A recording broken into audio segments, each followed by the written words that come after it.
Kalau dalam dunia perdiskusian, perdebatan, siapapun yang menjadi narasumber dan submateri sudah ada, kisi-kisi atau referensi yang digunakan itu boleh bersumber dari manapun untuk mengalahkan lawan diskusi atau memberikan uraian edukasi kepada lawan diskusi. Ini abang Begitu juga. Komal ini bukan diskusi, ini kan abang buka Komal, abang bukan ini diskusi, ini bukan. Kalau menurut saya bukan diskusi. Kalau diskusi kita sudah membuat perjanjian lawan untuk kita mencari waktu, lalu kita bahas satu materi.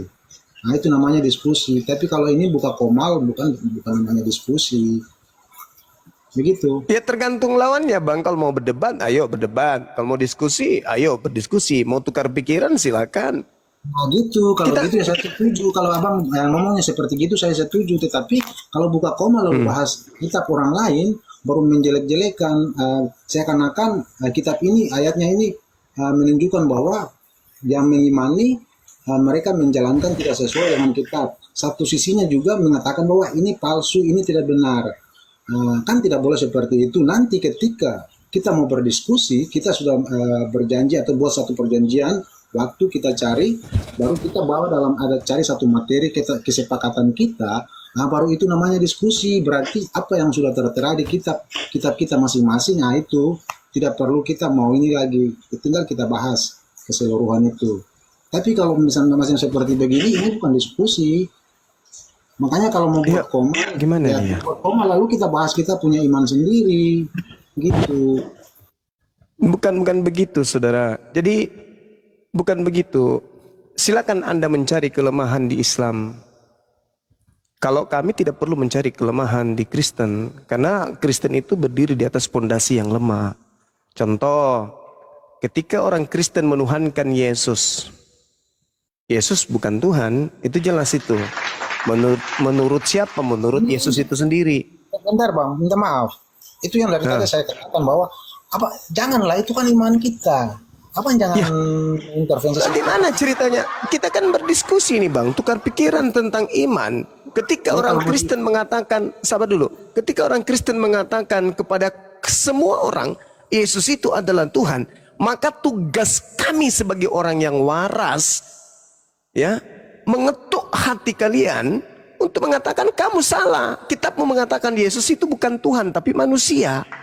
Apakah itu salah?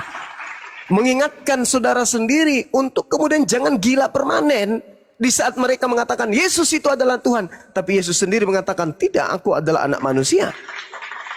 Maka buat apa kita berdiskusi kalau tidak membuahkan hasil positif untuk kedua belah pihak? Yang jadi permasalahan sekarang ini adalah bersediakah orang Kristen menerima kebenaran itu? Kalau tidak bersedia, jadinya debat kusir. Karena orang Kristen akan emosi, ngamuk, karena ternyata musuh terbesarnya adalah Yesus. Musuh terberatnya adalah Bible itu sendiri. Dan apesnya yang menerangkan tentang itu adalah orang Islam yang menjelaskan kitab Kristen terhadap orang Kristen. Kenapa? Karena sejatinya orang Kristen itu tidak paham Bible. Yang mereka tahu Kristen itu ya anak Tuhan, selamat, dijamin masuk surga, itu aja. Mereka tidak tahu Bible orang Kristen itu. Bahkan selevel pendeta pun tidak tahu Bible itu apa. Saya bisa yakinkan itu. Saya bisa yakinkan Anda, seorang pendeta pun tidak ngerti apa maksud di dalam Bible itu sebenarnya.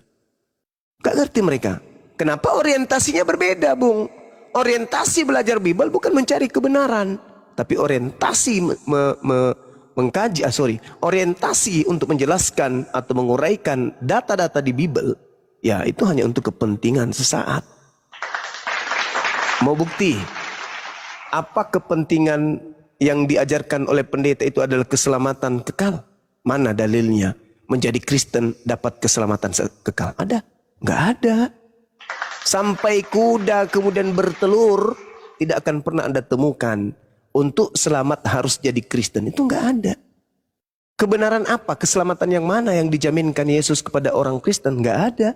Yang ada, orang Kristen itu diwariskan pengajaran melalui Bible bahwa mereka Kristen adalah penghuni neraka. Kira-kira pendeta mau sampai ke sana ilmunya? Enggak. Gak mungkin. Karena kapan mereka menguraikan dengan jujur isi Bible, ya dompetnya tipis, kosong jadinya. Nah, makanya tugas kami di sini bukan hanya kalah menang, enggak. Menang itu sudah pasti Islam. Kristen tidak akan pernah bisa menang menghadapi Islam, nggak mungkin. Tetapi tugas kami di sini sebagai agama yang rahmatan lil alamin, membangun peradaban spesial untuk orang-orang Kristen agar mereka menjadi Kristen yang betul, yaitu mengkaji Bible secara seksama sehingga menghantarkan mereka untuk keluar daripada lingkaran kesesatan. Itu aja. Kalau menang sudah pasti Islam menang. Kristen mau menang dari mananya? Nggak bisa. Karena ada dua sisi dalam kehidupan manusia, menang kalah. Kristen sudah kalah lebih dulu, belum perang udah kalah duluan. Kenapa Kristen itu kalah lebih dulu?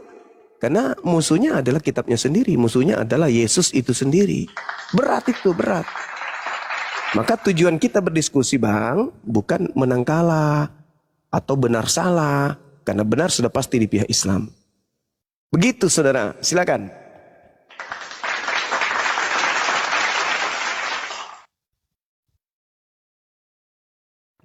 Oi, Bang J, jangan ngopi Bang J, jangan tidur. Hmm.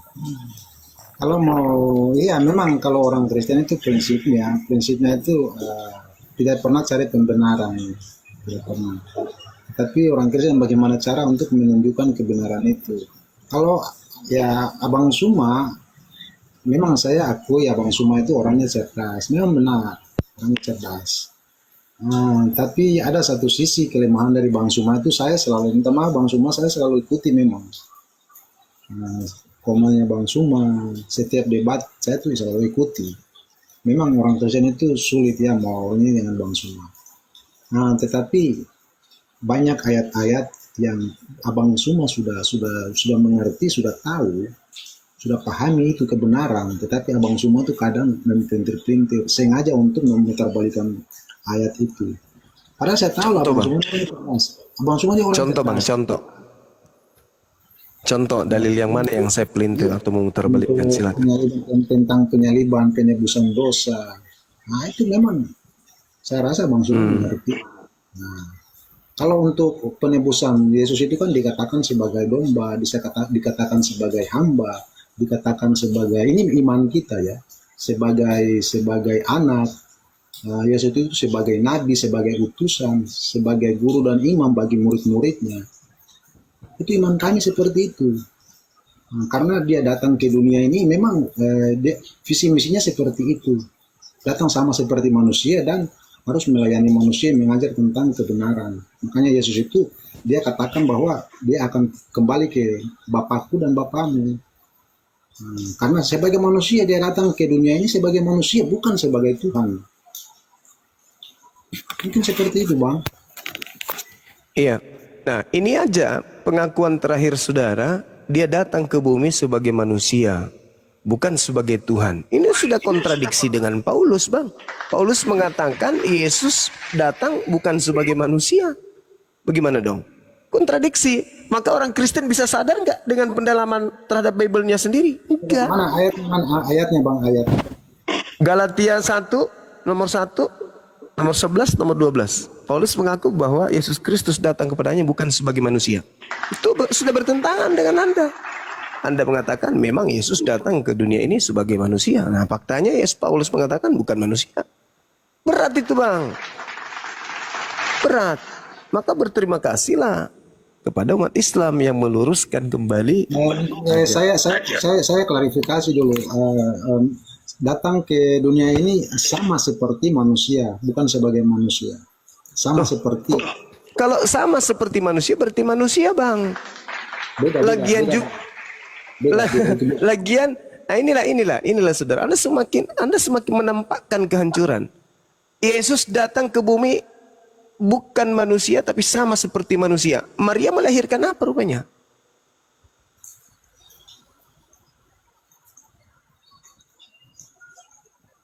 Berat Kristen itu, berat Bang. Kristen itu berat, musuh terbesarnya itu Bible.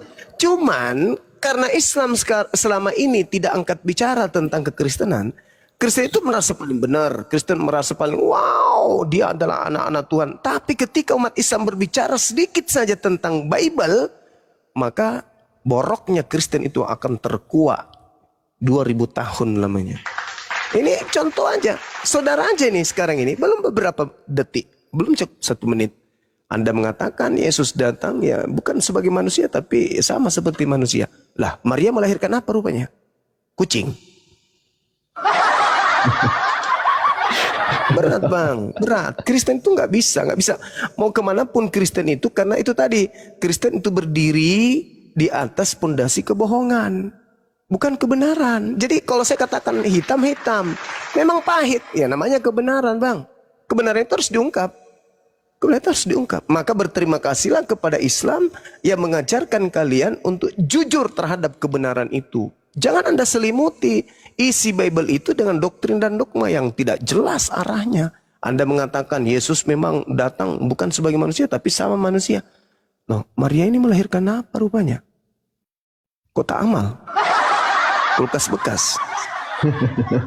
Kan manusia. Dia lahir sebagai Kristus. Kristus itu bang, manusia yang diurapi. Berarti yang lahir itu manusia. Itu definisi Kristus atau Mesias. Nah bagaimana dengan Yesus? Apa sih Yesus ini menurut Yesus? Baca di dalam Matius 24 nomor 27. Aku datang sebagai anak manusia. Nah, cuman kalian aja yang bermusuhan dengan Yesus. Bermusuhan dengan Bible. Tapi kalau yang enak-enak, kasih kepada kasih yang enak-enak kayak gitu, juaranya. Padahal kalau saya jadi Kristen, apakah ayat-ayat kasih itu bisa Anda bacakan di depan orang Islam pada zaman penjajahan? Di mana orang Kristen itulah yang menjajah?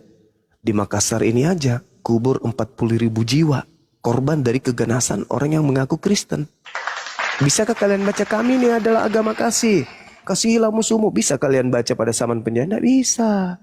Indonesia merdeka karena mayoritas Islam berjuang.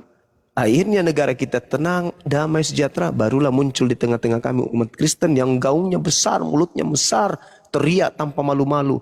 Kristen agama kasih. Kami adalah penganut kasih. Seperti seorang pembunuh. Setelah kemudian pembunuhan mereka sudah lakukan, cuci tangan, ganti kostum, jalan pelan, senyum, saya Pak, selamat sore. Padahal tangannya itu adalah berbalur darah pembunuhan. Itulah kalian. Indonesia merdeka, kalian paling enak jalan di tengah-tengah kami. Hayo, selamat pagi. Ya kami Kristen loh, anak-anak Tuhan kami kasih loh, bapak-bapak ibu sekalian. Hey, kalian itu lahir dari pembunuhan yang dilakukan oleh orang-orang terlebih dahulu. Lebih dulu mengenal Yesus, lebih dulu menyembah Yesus, lebih dulu mengenal gereja, Bible daripada kalian. Kalian itu nanti sisa-sisa tenaga penjajah yang pulang ke negaranya baru kalian itu ada. Sekarang ketika hidup di tengah-tengah umat Islam, kami kasih loh, oh ya? Iya kami penganut ajaran kasih loh, oh ya? Jadi kami umat Islam cuma senyum-senyum aja. Ini Kristen kasihnya di mana? Kasih yang mana yang dimiliki Kristen? Berdasarkan dalil tidak punya, berdasarkan praktek dalam hidup juga tak ada. Mana yang kasih di Kristen? Yang mana itu yang disebut kasih di Kristen? Senyum. Hai, selamat pagi. Terus apa? Yang mana? Yang kasih di Kristen itu yang mana? Oh, yang tidak memerangi, yang tidak ngebom, yang tidak menutup orang kepada saat ibadah. Oh, itu yang dimaksud kasih. Oh, dulu gitu juga. Coba kalau kita balik sekarang, yang kalian yang mayoritas, kira-kira bagaimana keadaannya? Nggak usah terlalu jauh deh. Cari basis-basis Kristen yang mayoritas di Nusantara ini, di mana aja. Periksa keadaan di sana, bagaimana cara hidup di sana. Di tempat mereka mayoritas. Contoh misalnya, mohon maaf nih, di bagian timur negara kita ini. Bagaimana perlakuan di sana? Damai? Damai sejahtera di sana? Atau sering kita mendengarkan pembunuhan, peperangan, dan seterusnya. Nah itu dulu, itu cerminannya. Jadi saya sebagai apologet Islam, penggiat debat, diskusi lintas agama, kalau ada orang Kristen mengaku Kristen itu agama kasih, andai kan bisa muntah semen saya. Karena nggak ada di Kristen itu yang seperti itu. Nggak ada. Nah, cuman kalau mereka minoritas, wah manis sekali jalannya. dibuat sopian sekali. Senyumnya manis sekali. Kalau minoritas ya, kalau mereka sudah minoritas. Tapi kalau sudah mayoritas, sudahlah. Innalillahi wa inna ilaihi rajiun. Saya kira begitu dari saya, teman-teman sekalian. Silakan diambil alih host dan diserahkan kepada teman yang lain. Demikian. Siap. Masya Allah, terima kasih abangku. Ya, gimana? Tampaknya Bang Jack terlalu banyak curhat ya, mohon maaf nih Bang ya. Tanpa mengulangi rasa hormat, kita kasih ke Bang Krisna dulu. Bang Krisna, masih monitor Bang? Masih Bang. Mantap. Gimana Bang soal Al-Maidah tadi Bang? Atau ada pertanyaan baru lagi yang mau Bang tanyakan? Ya sudah cukup sih Bang.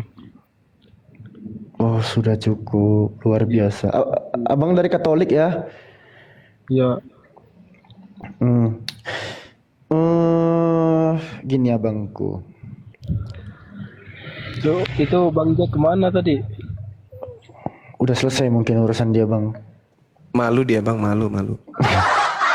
Turun sendiri. Turun Saudara Krisna, di dalam Al-Quran ada sebuah ayat di antara beberapa ayat yang menjadi jaminan keselamatan umat Islam. Contoh di dalam Al-Quran surah Fussilat ayat 30. A'udzubillahi minasyaitonirrajim. Bismillahirrahmanirrahim. Innal ladzina qalu rabbuna Allah thumma istaqamu tatanazzalu alaihimul malaikatu alla takhafu wa la tahzanu wa abshiru bil jannah lati kuntum tu'adun. Sesungguhnya manusia, orang-orang yang berkata Tuhanku adalah Allah, kemudian mereka meneguhkan ucapannya itu dengan perbuatan, mereka meneguhkan pendirian mereka dengan ucapannya, maka apa kata Quran? Bergembiralah dia dengan janji surga yang telah dijanjikan oleh Allah kepadanya. Jadi Al-Quran mengatakan innal ladzina qalu rabbuna Allah. Barang siapa yang mengucapkan Tuhanku adalah Allah, kata Allah, wa abshiru bil jannah. Bergembiralah dia, bergembiralah kamu dengan memperoleh surga yang telah dijanjikan kepadamu. Allahu Akbar, Allahu Akbar. Ini jaminan di dalam Al-Quran.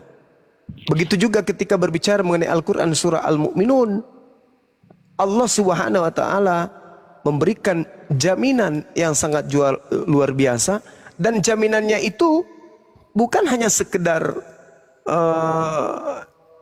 jaminan biasa, malah mereka diberi warisan, dan kalau yang disebut warisan itu tidak akan pernah jatuh kepada yang bukan pewaris. Nah, Al-Quran menjelaskan, Bismillahirrahmanirrahim, qad aflahal mu'minun. Sungguh beruntunglah orang Islam itu. Orang Islam yang dikatakan di sini, orang mukmin. Alladzina hum fi salatihim khashi'un, yaitu umat Islam yang khusyuk mendirikan salat. Maksudnya khusyuk mendirikan salat ini memperhatikan salatnya. Kalau dia tidak salat gelisah. Kalau dia sudah salat tenang hidupnya. Mereka ini adalah orang-orang beruntung, yaitu mereka yang salat. Mereka yang menjauhkan diri mereka dari perkataan yang tidak berguna. Mereka yang kemudian menunaikan zakat, infak, sedekah, membantu si miskin, membantu orang yang membutuhkan. Lalu mereka yang tidak berzina, walladzina hum li furujihim hafizun. Allah kemudian menjelaskan bahwa sungguh beruntunglah mereka yang memelihara amanat-amanat dan janji-janjinya. Li amanatihim wa ahdihim ra'ud. Orang yang memelihara salatnya, walladzina hum ala salawatihim yuhafizun. Apa kata Allah? Ulaika humul warithun. Mereka lah umat Islam yang salat, khusyuk dan seterusnya. Mewarisi alladzina yarithunal firdaus hum fiha khalidun. Mewarisi surga Firdaus, mereka kekal di dalamnya. Orang yang beruntung Islam, yaitu yang salat, yang zakat, menjaga amanah, tidak berzina. Kemudian dikatakan oleh Allah, mereka ini orang yang memiliki warisan. Warisan. Warisannya bukan tanah 1 hektar, 1000 hektar, bukan. Warisannya adalah surga Firdaus. Yang namanya warisan, Bung, itu hak mutlak kepemilikan ada pada ahli waris. Siapa ahli waris Firdaus? Mereka orang-orang yang mendirikan sholat. Siapa mereka? Umat Islam. Apa kata Allah? Alladzina yarithunal firdaus hum fiha khalidun. Apakah saudara tidak pernah bertanya dalam hati, kenapa umat Islam itu ya baru jam 5 subuh orang masih enak-enaknya kemudian tidur. Mereka dengan ikhlas bangun ketika ada seruan. Hayya 'alas shalah. Hayya 'alal falah.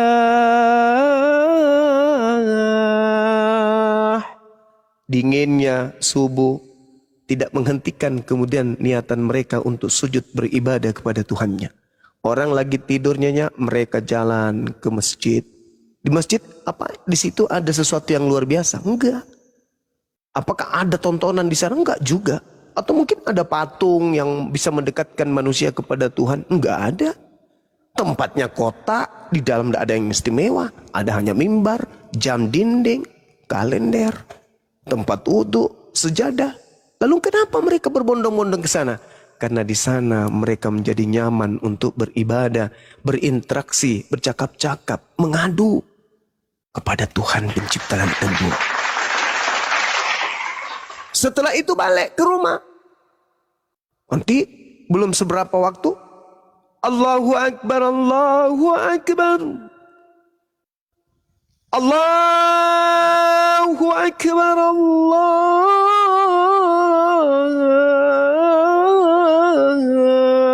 Akbar. Mereka melepaskan semua pekerjaannya. Komputer dimatikan, laptop ditutup. Hati yang minta, pikiran yang minta, kaki yang minta, raga ini rindu untuk sujud kepada Allah. Berjalan mereka ke rumah ibadah, masjid. Sujud lagi mereka, mengadu kepada Tuhannya. Di sana nggak ada televisi besar, hari kita nonton sepak bola, nggak ada. Mereka ke sana mendengarkan petua-petua, habis itu balik lagi ke rumah, balik lagi ke aktivitas. Belum juga selesai melakukan pekerjaan yang harusnya tuntas saat itu, kembali lagi. Asyhadu anna Muhammadar Rasulullah. Lepaskan pekerjaan, tanggalkan semuanya, keduniawian tertutup sudah, melangkah mereka menuju rumah ibadah. Apa yang mereka lakukan? Tadi sudah, sekarang pergi lagi, sebentar pergi lagi, maghrib pergi lagi. Belum juga nonton baik-baik, bunyi lagi. La ilaha illallah. Jalan lagi mereka. Apakah itu dilakukan hanya sekali? Sehari? Seminggu? Sebulan? Setahun? Enggak. Selama napas dalam tubuh, selama ruh belum berpisah dengan jasadnya, mereka akan senantiasa gembira ria, ikhlas mencari ridha Allah. Salat, Allahu Akbar, Allahu Akbar, Allahu Akbar, Allahu Akbar. Itu yang mereka lakukan. Dan kalau Anda melihat, sekiranya Anda bisa naik terangkat ke langit, Anda melihat pergerakan umat manusia keturunan Adam dari aspek dinul Islam, yang mereka menganut agama Islam, Anda akan melihat saban detik mereka akan berjalan trek ke suatu tempat, melakukan gerakan yang sama, sujud berdiri, sujud berdiri, sujud berdiri, habis itu pulang, begitu lagi, begitu seterusnya, seibarat bunga yang mekar, tertutup, mekar, tertutup lagi, mekar lagi, tutup. Itulah cerminan manusia di atas muka bumi ini. Andai saja seluruh manusia di atas muka bumi ini Islam, maka gerakan itu akan muncul di atas permukaan bumi yang nampak dari atas. Dari segi ibadah sudah memperlihatkan damai sejahtera. Nah, mereka kenapa melakukan itu, Bung? Siang malam, malam siang, tak henti-hentinya mereka beribadah. Padahal mereka jauh dari Nabi Muhammad. 1400 tahun silam pondasi itu diajarkan kemudian. Apakah mereka layu untuk tidak melakukan itu? Enggak. Tetap mereka bersemangat. Apa rupanya yang mereka kejar? Oh, rupa-rupanya mereka mengejar ridha Allah. Apa itu? Ulaika humul warithun alladzina yarithunal firdaus hum fiha khalidun. Kaidah di dalam berislam itu adalah umat Islam itu memiliki dua rumah. Rumah yang ada di dunia dan rumah yang ada di akhirat. Logika sehat, rumah mana yang dipercantik kira-kira? Rumah yang jelas-jelas mau ditinggalkan atau rumah yang akan kita tuju?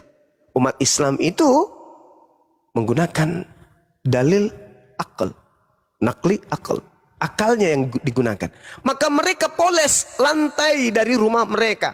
Mereka poles kemudian istana mereka yang ada di sana. Dengan apa? Dengan ibadah-ibadah mereka. Sehingga mereka ketika meninggalkan rumah yang lama, sudah ada istana yang menunggu. Ad-dunya sijnul mu'min wa jannatul kafir. Dunia ini hanya penjara bagi orang mukmin dan surga bagi orang-orang kafir. Makanya orang kafir itu ya ibadahnya sekali seminggu itu pun tak ada perintah. Kalau Anda ingin kemudian bebas seperti kera, tinggalkan Islam. Tidak ada perintah lagi. Di luar Islam itu nggak ada perintah. Wahai orang-orang kafir, sholatlah, nggak ada. Wahai orang kafir, puasa, zakat, nggak ada. Pokoknya kalau Anda ingin hidup di dunia ini sama seperti kera, hewan, binatang yang lain, maka jangan menjadi Islam. Jangan. Tapi kalau Anda ingin terpimpin, Anda ingin satu komando, Anda ingin dicintai oleh pencipta langit dan bumi, solusinya hanya satu, dinul Islam. Kul in kuntum tuhibbunallah fattabi'uni yuhibbukumullah wa yaghfir lakum dzunubakum wallahu ghafurur rahim. Kalau ingin dicintai pencipta langit dan bumi, ingin dosa-dosamu dihapuskan oleh pencipta langit dan bumi, maka ikut satu barisan dengan baginda Rasul Muhammad sallallahu alaihi wasallam. Itu umat Islam tuh. Makanya dikatakan qad aflahal mu'minun. Beruntunglah orang beriman itu. Kenapa mereka beruntung? Karena mereka lebih mengedepankan kehidupan kehidupan akhirat daripada kehidupan dunia. Nah sekarang, wah umat Islam itu sibuk sholat. Tengok dong orang Kristen. Kenapa rupanya orang Kristen? Dia yang menemukan ini, dia menemukan itu, dia menemukan HP, dia menemukan listrik, dia menemukan komputer, dia sibuk terus temukan. Ya sudah, Allah pencipta langit dan bumi menciptakan alam semesta ini beserta apa yang ada di atasnya. Maka ketika manusia ada yang menciptakan komputer, ada yang menciptakan laptop, alhamdulillah memang manusia dibekali oleh penciptanya akal pikiran. Lalu mereka menciptakan komputer, mereka menciptakan laptop, siang hari mereka berpikir menghabiskan waktu untuk itu. Ibadah ditinggal, nyembah Tuhan ditinggal, dia menciptakan saja, berkarya. Umat Islam dapat keuntungan 2 kali lipat. Belum juga mati sudah diuntungkan. Kada aflahal mu'minun. Mereka di dunia aja sudah beruntung. Apa itu? Ketika orang-orang kafir sibuk menghabiskan waktunya menemukan sebuah temuan, misalnya menemukan HP. Orang Islam sibuk ibadah. Begitu rilis HP yang ditemukan oleh orang yang menghabiskan waktu tidak pernah ibadah kepada Tuhannya, umat Islam yang lebih dulu memiliki HP tersebut. Lebih dulu umat Islam yang tadinya ibadah terus menggunakan HP yang dibuat oleh orang-orang kafir. Dengan kata lain, kemenangan 2 kali. Seibarat mereka yang menciptakan karya ini seperti pembantu. Pembantu, supaya ibadahku sempurna, tolong kau buat ini ya. Buat, majikanmu ingin fokus ibadah. Baik Tuan.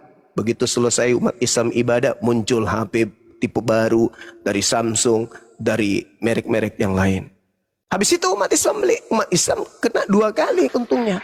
Ibadahnya jalan, mereka juga menggunakan fasilitas duniawi. Akhiratnya lebih utama, tetapi dunianya tidak keteteran. Nah, itulah hebatnya umat Islam. Tapi kemudian ketika 2 oknum ini meninggal, umat Islam dan umat di luar Islam mati, apa bekal mereka kembali kepada Tuhannya?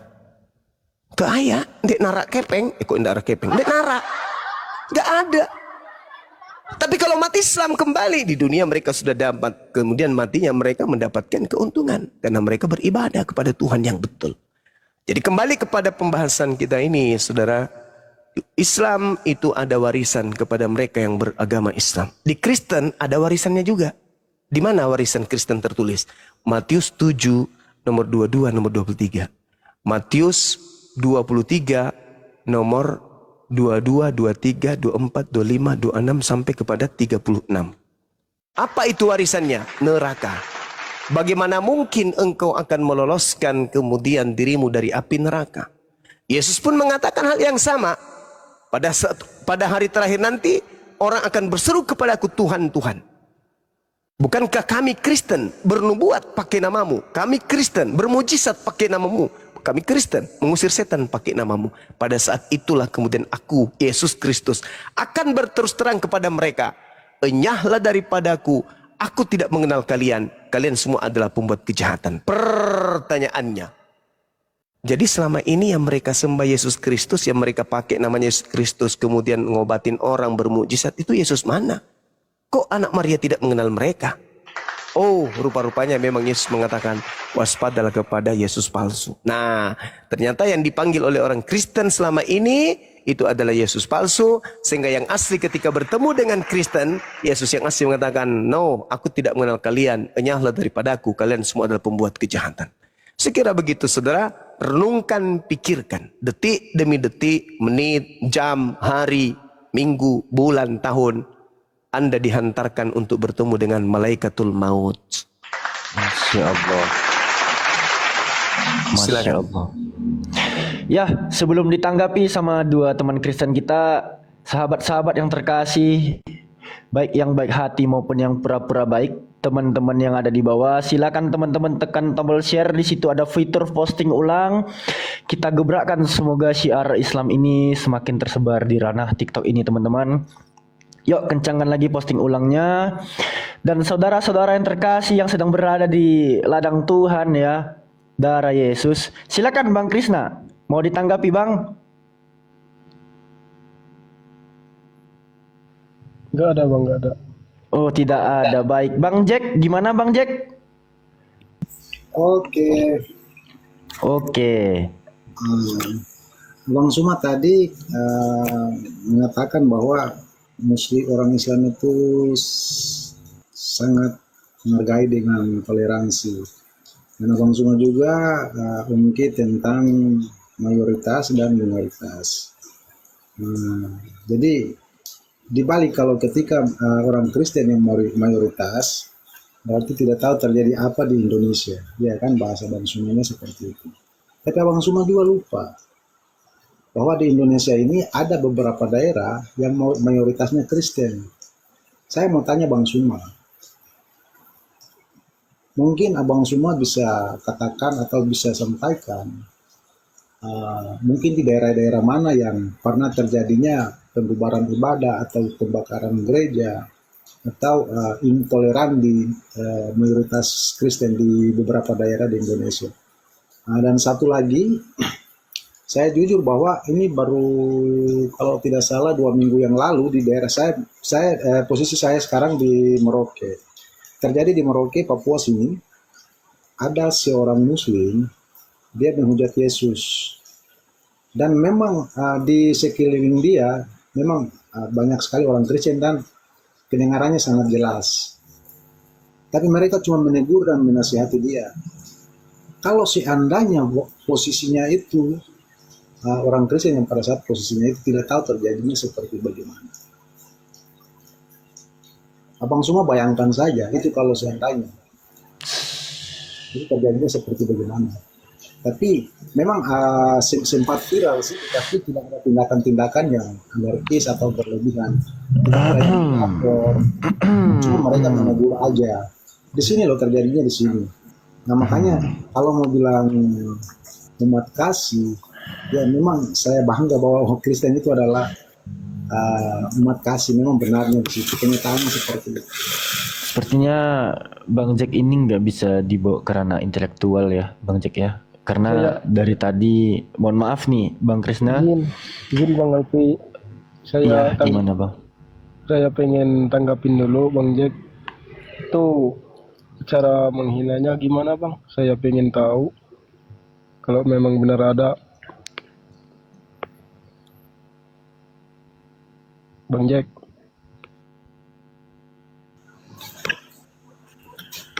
Ya, cara mereka menghinanya gimana? Saya pengen tahu. di sini sempat viral itu memang ada seorang Muslim dia mengatakan bahwa dia memang dia profesinya itu dia itu seorang sopir. Jadi dia katakan memang sangat jelas sekali bahwa Yesus asu.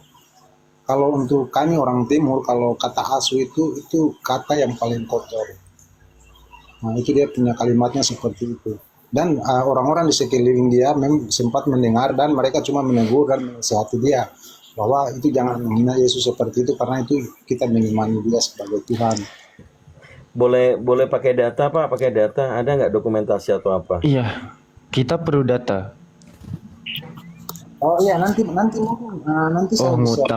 ngutang datanya. Ya udah, jangan kepanjangan Oke. Pak. Kalau nggak ada data, Baik. silakan Bang. Itu nyata baru Jadi- 27 Maret. Baik saudara, baik Bang Jack, izinkan kami menanggapi ya. Sebentar Bang Juma. Jadi Pak cuma dibilang asu begitu ya Bang Jack. Iya. Dan Bang Jack nggak terima. Iya, kalau menurut kami asu itu memang kata kotor. Lalu dia kan katakan bahwa Yesus asu. Nah, Ya enggak, yang saya tanya Bang Jack nggak terima kah?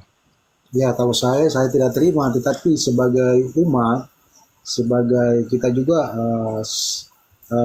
sebagai manusia, kita juga bisa Melebar. cukuplah kita bisa cuman bisa menasihati dia aja itu aja. Kalau mau lebih ya tidak. Lalu bagaimana dengan Yesus diludahin, ditombak, digantung? Lebih hina itu. Abang pertanyaannya itu ya, kalau mau bicara seperti itu memang itu nubuatan dan memang bukan masanya sekarang kita mau perbandingan seperti itu. Memang Yesus datang ke dunia ya kita mau bahas itu memang tidak bisa. Dan karena dia datang ke dunia memang tujuannya seperti itu, tetapi bukan berarti kita umat yang generasi sekarang lalu bisa menghina dia, lalu kita bisa membandingkan dengan masa-masa yang sudah berlalu. Kan tidak bisa seperti itu, Bang. Lalu Tuhan dinubuatkan sama Tuhan, begitu kah? Ya Abang tanggapi dulu itu yang tadi saya sudah sampaikan.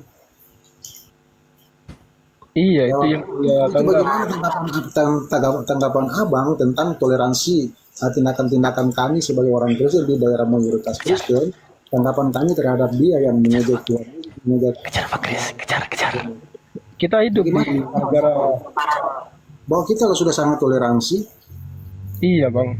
Selama ini kan aman. Kita hidup di negara mana yang mayoritasnya Islam. Aman-aman aja lah Bang. Kita bisa dibilang kita itu menumpang di negara orang ini Bang. Coba Abang pikir. Maksudnya menumpangnya gimana? Nah, Indonesia itu mayoritas orang Islam Bang. Oh, berarti Indonesia ini miliknya orang Islam. Mayoritas bukan milik.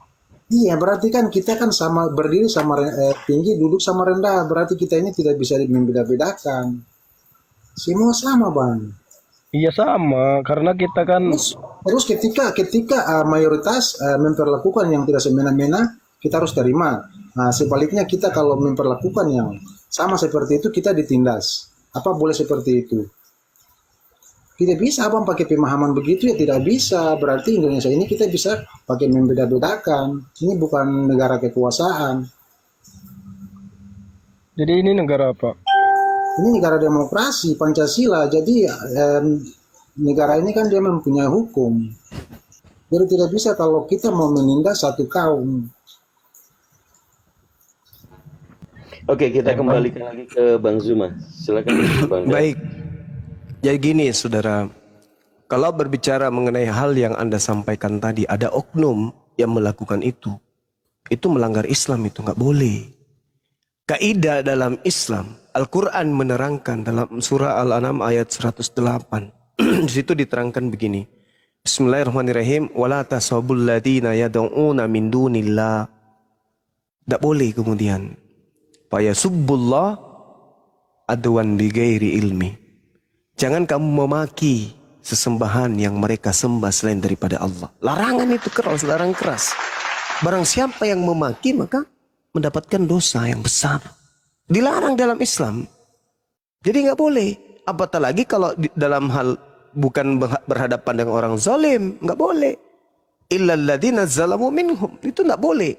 Mereka tidak boleh mengatakan bahwa Yesus dengan sebutan itu, nggak boleh. Meskipun Yesus sendiri menyebut orang di luar daripada golongannya sebagai guguk. Matius 15, 24, 25, 23, 24, 25. Yesus menyebut orang-orang di luar Yahudi yang percaya kepadanya dengan sebutan asu. Gitu. Dan Paulus pun di dalam suratnya di Filipi 3 nomor 2, ia menyebut orang-orang di luar kelompoknya dengan sebutan asu. Hati-hatilah terhadap anjing-anjing. Anjing-anjing dimaksud di sini adalah orang yang di luar kelompoknya Paulus. Nah, sedangkan ketika umat Islam menurut kitabnya nggak boleh menghina sesembahan orang Kristen, nggak boleh, dilarang keras. Nah, kalau Bang Suma kenapa saya menghina? Nggak menghina, saya membaca dalil. Yesus ditampar, Yesus diludahin, ditelanjangi, nah, itu ada dalilnya. Bukan menghina, saya membaca dalil. Nah, sedangkan di dalam kitab saudara, contoh misalnya di dalam Wahyu 5 nomor 6. Ini secara terstruktur, secara lembaga dan secara agama. Kalian menghina Tuhan umat Islam. Bukan oknum lagi, tapi agama kalian yang menghina Tuhan kami. Contoh, aku melihat di tengah-tengah tahta keempat makhluk itu dan di tengah-tengah tua-tua itu berdiri seekor anak domba seperti telah disembelih, bertanduk 7 dan bermata 7. Itulah ketujuh roh Allah yang diutus ke atas muka bumi. Penghinaan. Ini penghinaan. Apakah oknum? Bukan. Ini agama Kristen secara sah, secara lembaga menghina sembahan umat Islam dengan mengatakan bahwa roh Tuhan Allah bertanduk 7 bermata 7. Ini penghinaan. Ini masih yang paling rendah ini. Ini yang paling rendah. Masih banyak lagi yang saya tidak sanggup kemudian menyampaikan betapa Allah ya itu dihina dan sangat-sangat melampaui batas dalam Bible. Tapi apakah orang Kristen merasa bahwa telah menyakiti hati umat Islam? Enggak. Umat Kristen ya senang-senang aja, tenang-tenang aja karena merasa tidak bersalah. Padahal minoritas loh mereka. Minoritas aja sudah kayak gini gayanya, coba. Untung umat Islam itu lebih mencintai kemudian persatuan berbangsa dan bernegara dibandingkan perpecahan.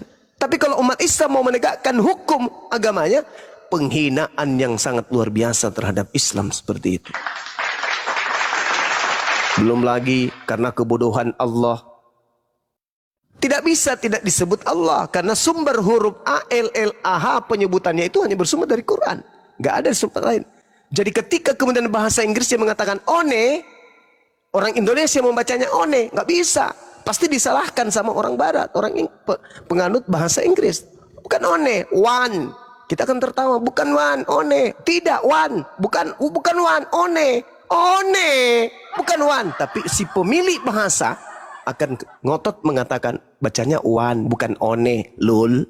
Begitu juga ketika Anda mengambil kata Allah, Anda mengambilnya dengan mengatakan, oh itu bukan Allah, kami bacanya dengan Allah.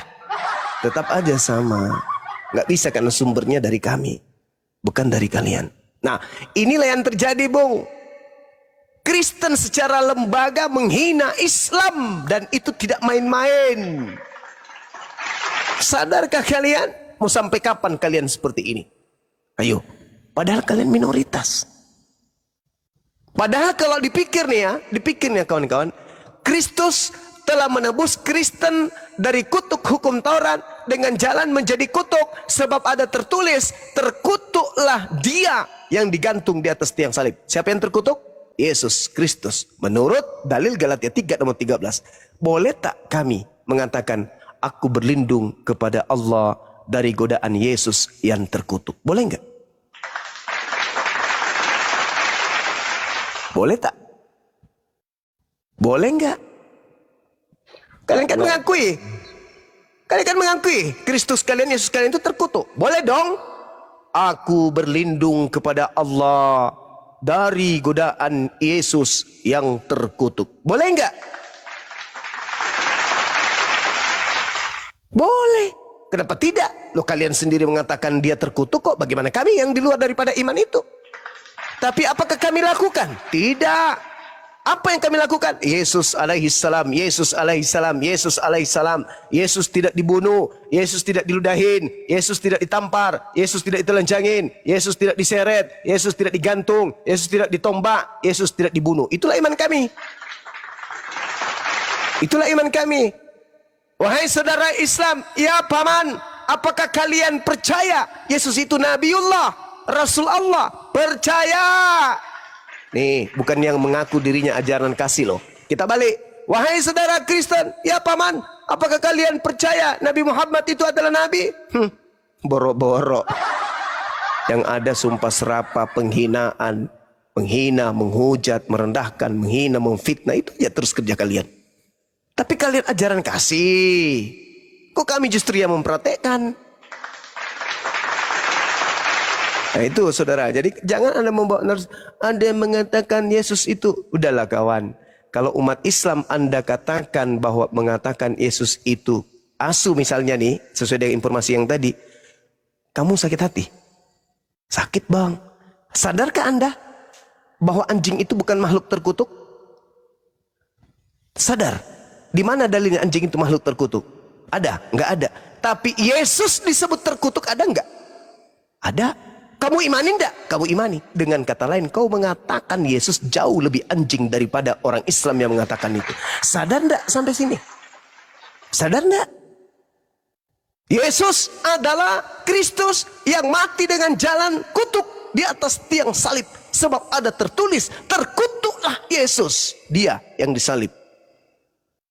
Loh, anjing terkutuk enggak? Enggak. Masih lebih hormat berarti. Kalian menghinakan dia.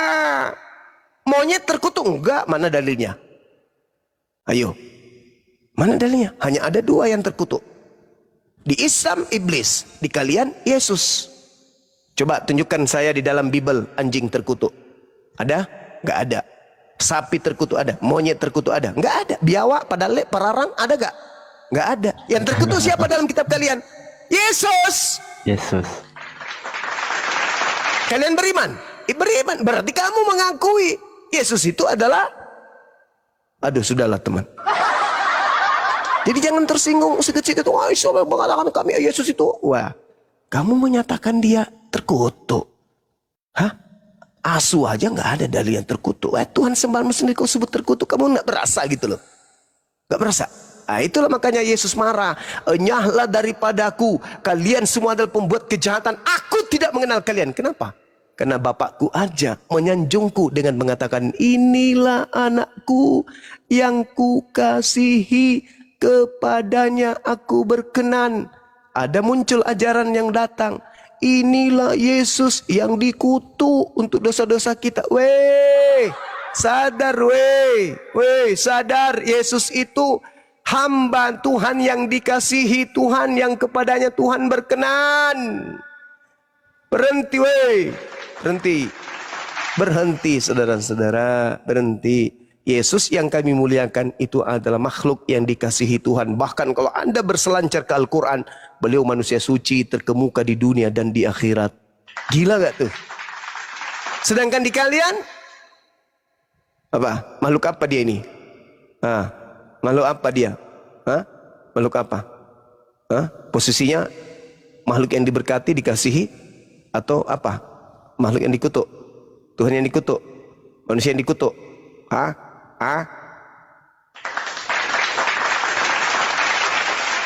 Sadarlah teman-teman.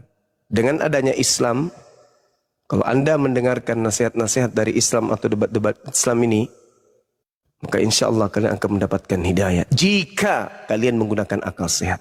Saya kira demikian saudara-saudara sekalian. Semoga apa yang kita berikan ini bisa mendapat sesuatu yang bernilai edukasi kepada anak bangsa. Demikian. Amin Allahumma amin. Masya Allah luar biasa. Alhamdulillah ya la ni'matil ilmun. Ya, Saudara-saudara yang terkasih yang sedang bekerja di ladang Tuhan, tap-tap layar kan dulu teman-teman, gedor ke 2 juta like dulu teman-teman. Bisa ya? Kenapa jatuh Pi tadi Pi? Siapa Alfi? Bukan yang itu tadi siapa? Jack. Waduh, hilang kemaluannya rupanya dia. Hilang kemaluannya dia. Dia nyolong Udah wifi turun tetangga dia. itu. Dia nyolong wifi tetangga. Kebetulan token listrik tetangganya habis itu kan. Jadi putus. Nggak ada lagi yang hotspotkan dia. Oh. Ya. Kirain udah ketepel kemaluannya hilang. Masya Allah, Alhamdulillah, luar biasa abangku. Kita mendapatkan banyak ilmu malam hari ini ya teman-teman ya, Alhamdulillah. Ya, gimana Bang Krisna? Sudah bosan ke abang menjadi seorang Katolik? Barangkali bosan kan ya bang ya? Mengganti Tuhan ya kan? Kita nggak tahu. Silakan Bang Krisna. Sedikit saya kasih tahu bang. Ini ada teman seiman saya nge-DM saya. Dia bilang kalau mau belajar Bible itu pada Romo saja, jangan di Romo Muslim. Dan saya balas ke dia, kalau belajar ingin tahu tentang Muslim, kalau nggak paham dengan penjelasan mereka, ya anggap saja jadi wawasan. Saya bilang begitu, jangan kalau nggak terima menghujat, malu-maluin itu. Saya balas kayak gitu bang. Iya, balasan yang bagus juga abangku. Dan gini juga bang ya, barangkali teman abang masih nyimak di bawah. Untuk teman Bang Krisna, jangan cuman Bang Krisnanya aja bang. Kami pun pengen juga belajar dari Romo yang temannya Bang Krisna ini sampaikan. Siapa Romonya? Barangkali beliau bisa untuk diajak duduk di tengah. Kita diskusikan kebenaran Bible seperti apa yang beliau pahami gitu. Karena terus terang saja dibalik dari apa yang mereka sampaikan ya, untuk upaya mendoktrin, memurtadkan saudara-saudara kami yang dari kaum muslimin, kami pengen tahu gitu, sedalam apa mereka mengetahui kitab mereka sendiri.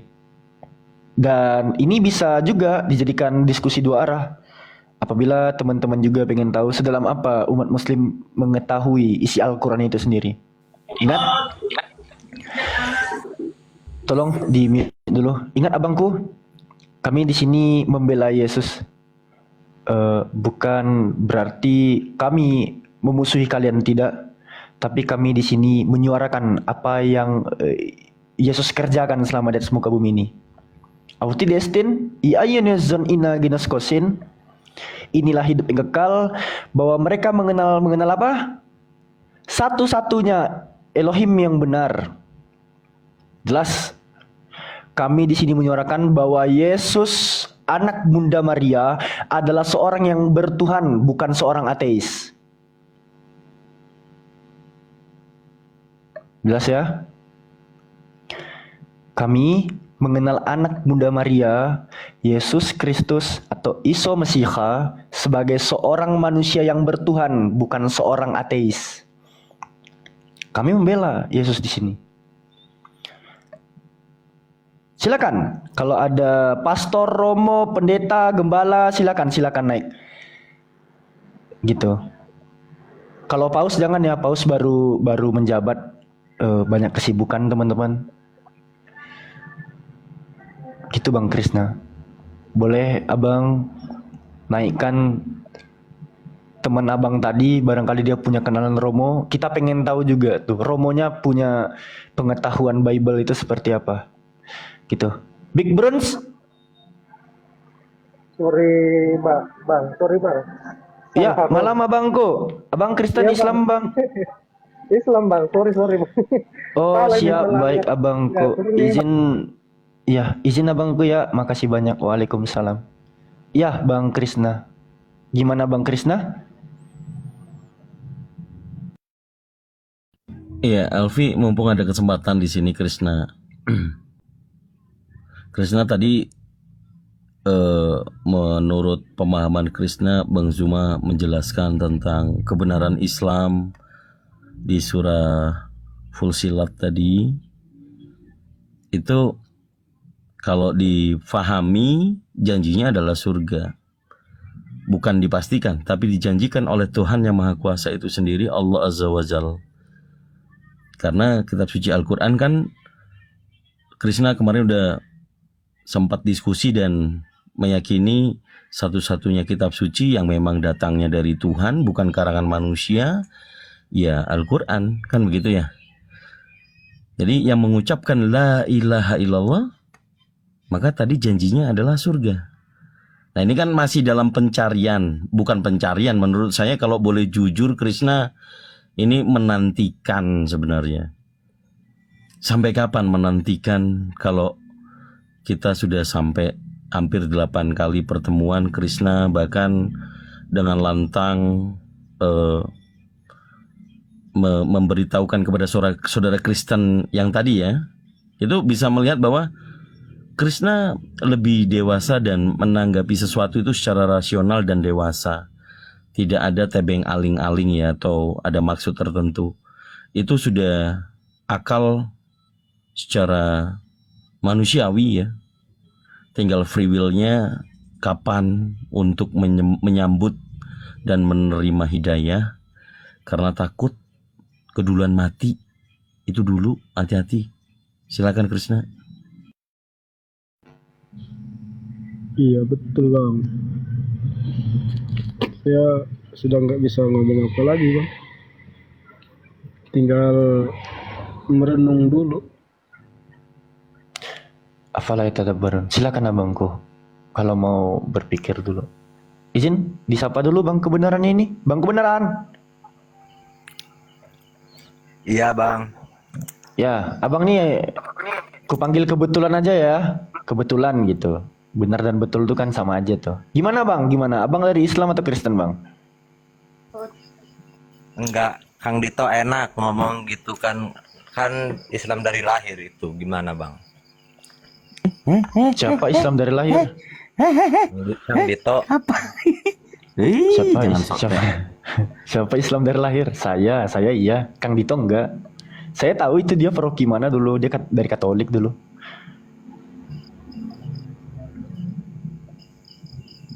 Oh, ya udah bang. Terima kasih bang. Terima kasih. Oh gitu doang. Alah.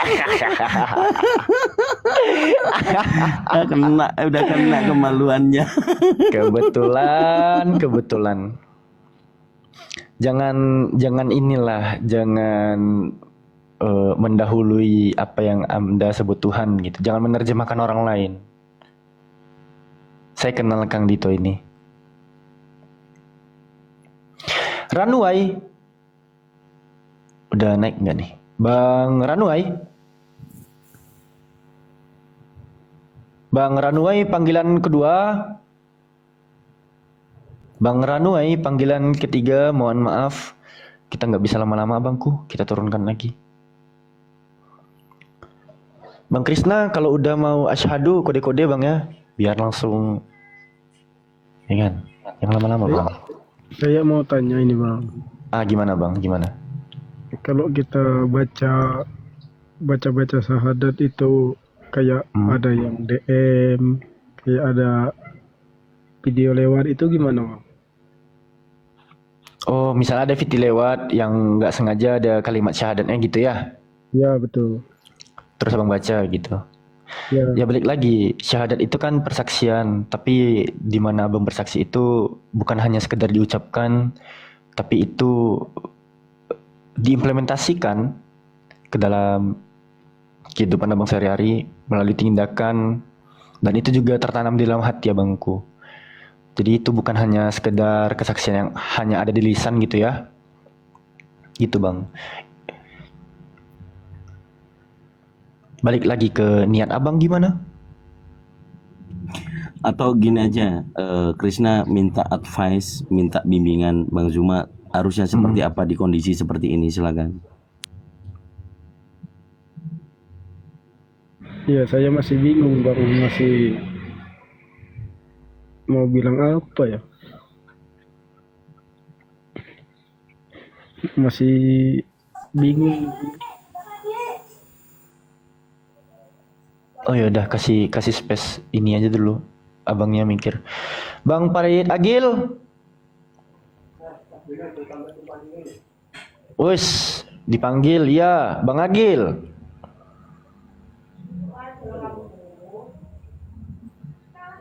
Bang Agil Kosong dia, dipanggil. nggak ada. Oh, Kosong nggak ada ya. dia.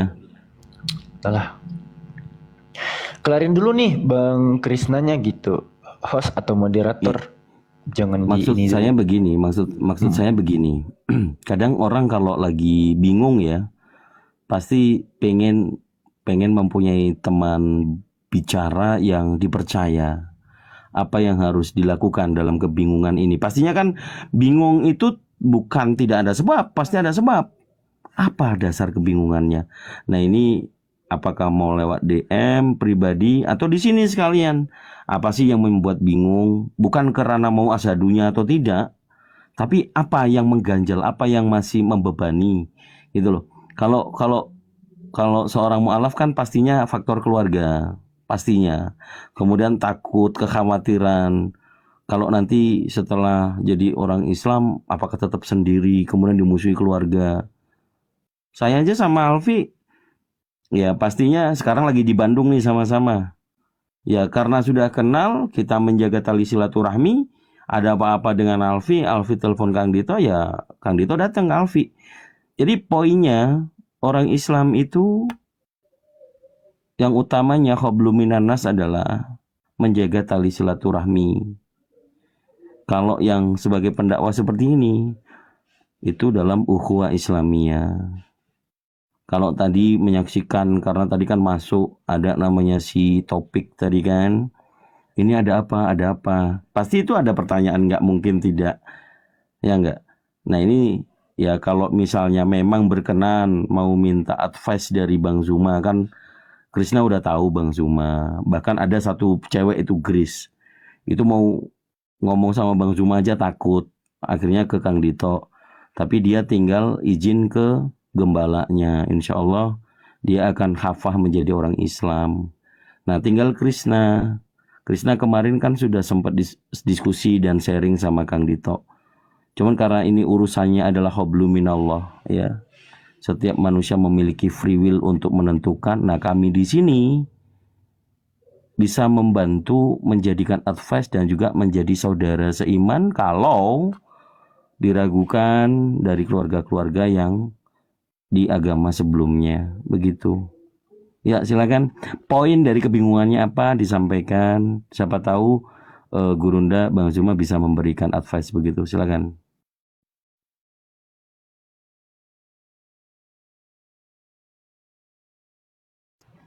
Bang Krisna, silakan Bang.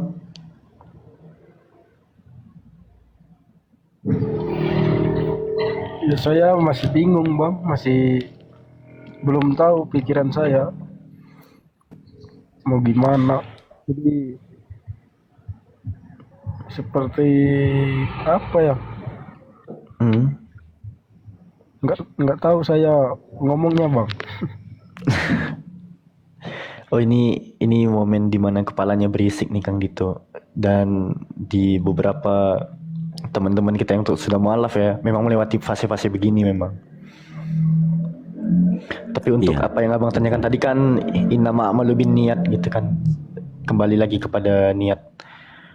Betul. Ya, itu ikhwani fisabilillah, ada 3.300 mata memandang. Kita sama-sama doakan aja ya Bang Krisnanya teman-teman ya. Meskipun kita bukan orang alim, bukan ahli ibadah, ahli sedekah, paling tidak salah satu dari 3.300 nih ada yang tembus ke lauh mahfuz sana teman-teman ya. Doa kita teman-teman insyaallah. Gitu teman-teman. Kita naikkan lagi teman-teman kita dari saudara-saudara Kristen. Yuk teman-temanku yang Kristen, yang baik hati maupun yang pura-pura baik silakan. Ini mah Maklen nih muslim ini. Maklen. Sebenarnya Pi gampang Pi supaya dia nggak bingung. Mudah kok. Pak Kris, begini Pak Kris ya. Berdiri di atas keputusan sendiri itu lebih baik daripada berjalan di dalam setiran orang lain. Sudah banyak pengajaran yang diberikan oleh Bang Juma. Tapi di sini ada sedikit yang Dewa sangkal ya. Bahwa Kristen itu, Dewa setuju kalau Kristen itu berdiri itu adalah agama mandiri. Kristen itu adalah agama mandiri. Apa makna dari agama mandiri itu?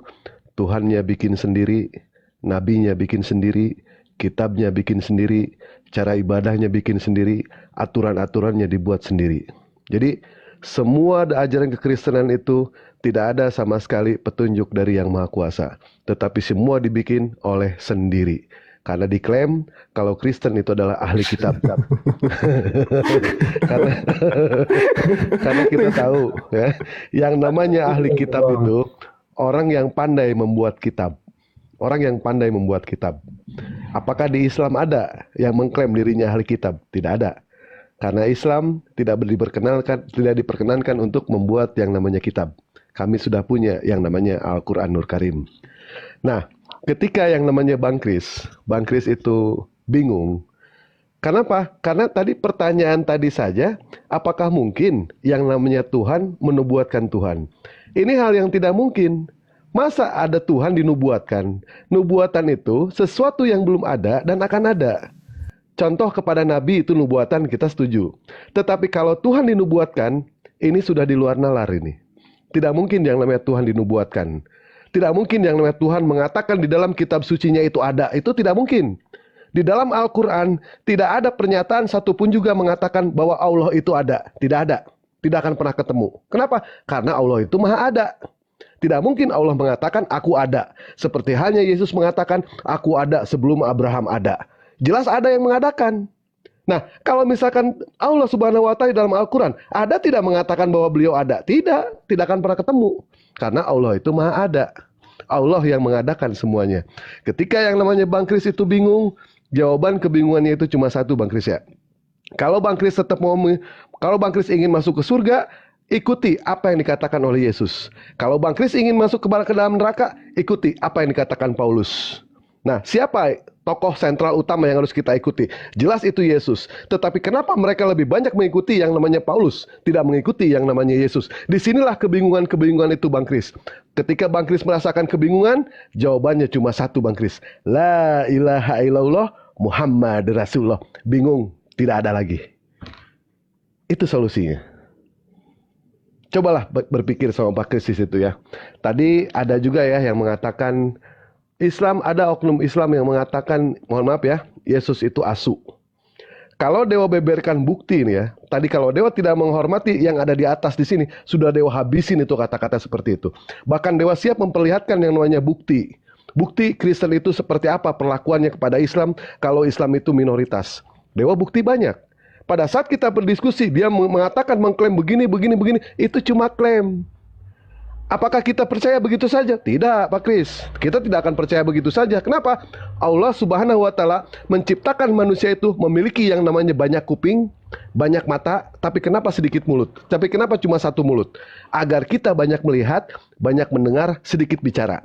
Apakah mungkin ketika ada orang Kristen mengklaim seperti itu kita harus percaya begitu saja? Tidak, kita tidak akan percaya begitu saja. Kita minta yang namanya bukti. Dalam diskusi kita tahu yang namanya berdiskusi itu bukti yang bicara. Jangan bicara jadi bukti. Kalau bicara jadi bukti itu namanya dongeng itu.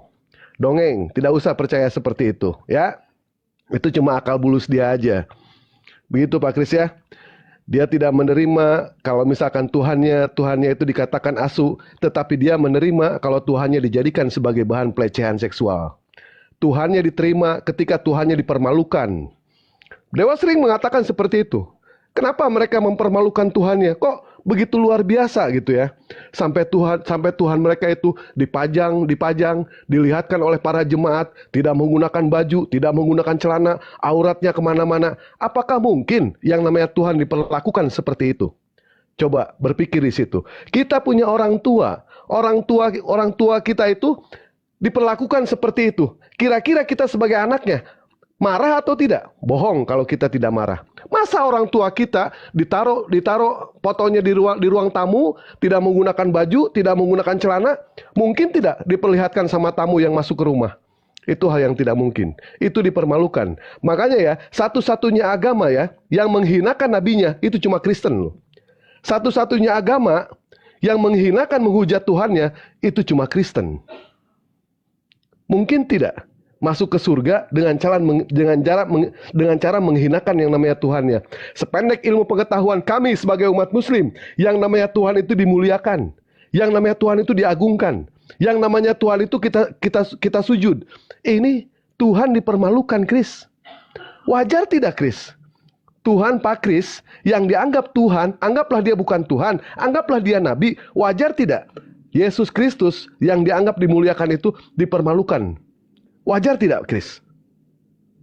Kris, jawab, Kris. Wajar tidak? Gunakan akal di situ, Kris. Ya nggak wajar lah, Bang. Nah, seperti itulah, Kris. Lihat ornamen-ornamen ya. Lihat yang namanya pajangan-pajangan yang di gereja itu. Dia mempertontonkan yang namanya Yesus tidak menggunakan baju, tidak menggunakan celana. Itu hal yang tidak wajar, Kris.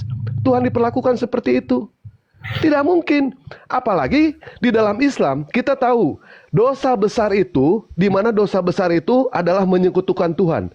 Nah, Kristen bukan hanya menyekutukan Tuhan, bahkan Tuhan yang mereka bunuh. Masuk akal nggak, Kris? Masuk ke surga dengan cara membunuh Tuhan. Masuk akal atau tidak?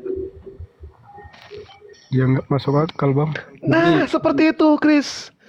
Kalau Yang Kris sudah memelihara surganya siapa nanti? Kalau Tuhan bilang. Nah, seperti itu. Nah, terus konon katanya Yesus itu bisa menjamin keselamatan untuk orang-orang Kristen. Yesus menjanjikan surga untuk orang Kristen. Di mana dalam ayat di dalam Bible kalau Yesus pernah menciptakan yang namanya surga? Tidak akan pernah ketemu, Kris. Ya. Yang berhak untuk memberikan surga kepada kita itu adalah Allah Subhanahu wa taala, Tuhannya Yesus, bukan Yesus, karena Yesus tidak pernah yang namanya menciptakan surga, tetapi Yesus pernah menjanjikan orang-orang Bani Israel itu masuk ke surga. Itu khusus untuk Bani Israel, bukan orang-orang Kristen. Yesus nggak kenal Kristen, Kris. Malah yang ada tadi Bang Juma sudah mengatakan semua diusir sama Yesus yang memanggil Tuhan, bernubuat atas nama Yesus. Terus mengusir setan demi nama Yesus, itu semua akan diusir. Semua akan diusir. Kenapa? Karena Yesus tidak kenal. Tidak kenal sama Kristen, tidak kenal. Nah, seperti itu, Kris ya. Jadi itu bukan Yesus, kata Bang Juma, itu adalah Yesus yang kedua. Itu adalah Sibilisisis, ya. Jadi Pak Kris di sini bukan bersujud atau menyembah kepada Nabi Isa, tetapi Bang Kris di sini menyembah Sibilisisis. Begitu, Kris. Paham, Kris? Iya. Ya, soalnya banyak pertentangan, Kris ya, di dalam Bible. Seperti halnya di dalam Hakim-Hakim 13 nomor 4. Jangan minum anggur atau minuman yang memabukkan, dan jangan makan sesuatu yang haram. Tetapi lihat, di dalam Yohanes 2 nomor 1 sampai nomor 11, di dalam Yohanes 4 nomor 46, Yesus merubah air menjadi anggur. Ini kok tiba-tiba, kenapa? Di dalam Hakim-Hakim dikatakan Tuhan tidak memperkenankan untuk minum anggur, tetapi kenapa Yesus merubah air menjadi anggur? Kok kayak bartender ini? Bertentangan banget. Ini Yesus yang mana ini? Yesus yang mana merubah air menjadi anggur? Bahkan kalau misalkan saya berani mengatakan ya, kalau Nabi Musa alaihissalam itu pun ada dua di dalam Bible. Keluaran 2 nomor 18, itu Musa memiliki yang namanya ayah mertua yang bernama Rehul. Sementara di dalam Keluaran 3 nomor 1, mertuanya Musa itu namanya Yitro. Ini yang mana? Musa yang mana lagi nih? Kok ada dua? Di Keluaran 2 nomor 18 dikatakan kalau mertuanya Yusa bernama Rehul, sementara di dalam Keluaran 3 nomor 1 dikatakan mertuanya Musa itu adalah Yitro. Ini kok ada dua Musanya ini? Terus Yesus pun pernah berbohong ya. Di dalam Yohanes 1 nomor 41 nomor 42, Simon adalah saudaranya Andreas. Simon dan Andreas adalah anaknya Yohanes. Sementara di dalam Matius 16 nomor 17 versi AYT, di situ dikatakan Simon anak Yunus, kata Yesus. Di sini apakah Yesus yang berbohong ataukah Yohanes yang berbohong? Ternyata ada dua lagi Yesus di sini. Masih banyak yang lain, Chris. Ya, ayat satu dengan ayat yang lain bertentangan. Apakah masih pantas ayat-ayat seperti itu untuk kita imani sebagai kitab suci? Terjadi yang namanya kesalahan, terjadi yang namanya kontradiksi, terjadi yang namanya monopoli, dan lain sebagainya. Sudah tidak pantas untuk diimani. Jadi silakan Chris pelajari Al-Quran, buka-buka Al-Quran, silakan cari kesalahan-kesalahan yang ada dalam Al-Quran sama Chris. Cari Chris. Gitu Chris ya. Silakan B. Lanjut B. Kita kenalkan Quran ke Bang Kris yuk. Gua jadi pengen kenalkan sama Bang Kris ini gimana sih pandangan orang barat tentang Quran. Izin ya Alfi besarkan layar nih.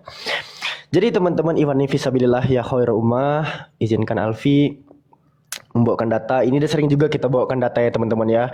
Ini berasal dari an official website of the United States Government. Ini adalah situs web resmi pemerintahan Amerika Serikat. Namanya National Library of Medicine. Ya, National Center for Biotechnology Information. Jadi teman-teman, apa sih yang dibahas di sini? Ini adalah Human Embryology and the Holy Quran and Overview. Jadi di sini membicarakan tentang embriologi manusia dan Al-Quran dalam tinjauan. Singkat saja, kita akan mencari apa sih kesimpulannya di sini atau conclusionnya di sini ya teman-teman ya. Jadi conclusion yang dipaparkan di sini ialah begini teman-teman.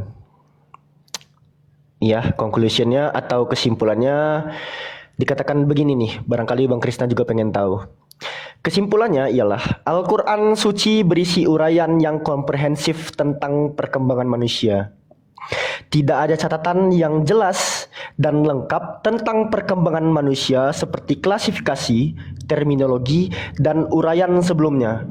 Pengetahuan ini datang kepada kita di era ketika tidak ada mikroskop, tiada kaca objek, tiada fiksatif atau alat lainnya.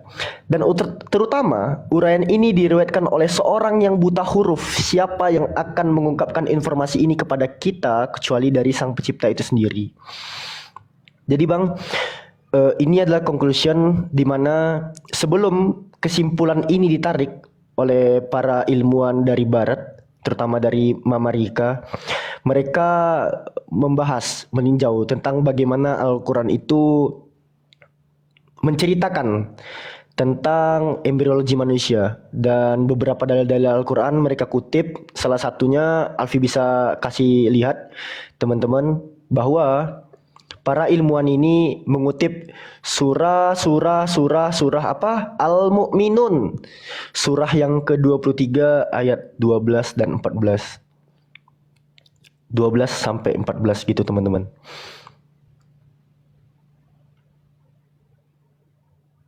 Jadi kalau kita analogikan ada suatu produk yang diciptakan oleh seorang produsen, mana akan bisa produsen-produsen yang tidak menciptakan produk itu bisa menjelaskan bagaimana cara dia menciptakan suatu produk tersebut. Gitu loh. Contoh, ada yang menciptakan remote gitu kan ya. Alfi bisa nggak menjelaskan bagaimana remote ini dibuat? Nggak bisa, karena bukan gua yang buat nih cuy. Tapi kalau yang membuatnya menjelaskan ya, produsennya menjelaskan bagaimana dia menciptakan produk ini, sangat mampu. Demikianlah bagaimana Allah Subhanahu wa taala menjelaskan bagaimana dia menciptakan makhluknya. Gitu abangku. Maha benar Allah dengan segala firman-Nya. Gimana Bang Krisna? Silakan abangku. Ya, saya boleh nyimak dulu kan Bang. Bertanya aja Bang, sepuasnya Bang.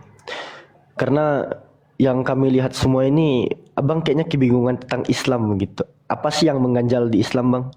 Alfi pengen tahu nih. Barangkali Alfi punya jawabannya.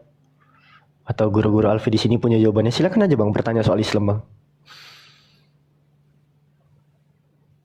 Belum ada sih bang. Nanti saya cari-cari dulu apa yang Mantap. mau saya tanyakan. Bagus, bagus bang. Ya. Mohon maaf bang ya. Hmm.